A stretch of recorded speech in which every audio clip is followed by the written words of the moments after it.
Hello everyone, welcome back to our channel. In this today's video, I'll show you how to zip files on Android using ZArchiver. Easy and simple step. The first step is make sure you are already installed your ZArchiver app on your phone. Then open the ZArchiver app. Make sure your permission is enabled. And the second step is navigate to the file or folder you want to compress.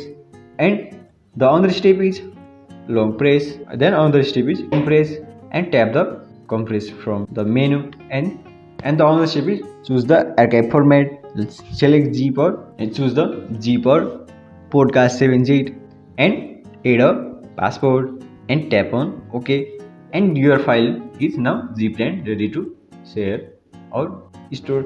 Use zip for maximum compatibility with other device and check your storage space before compressing large files. And that's it. Thank you for watching this video. If this video helped you, don't forget to like, share, subscribe for more helpful tutorial. Thank you.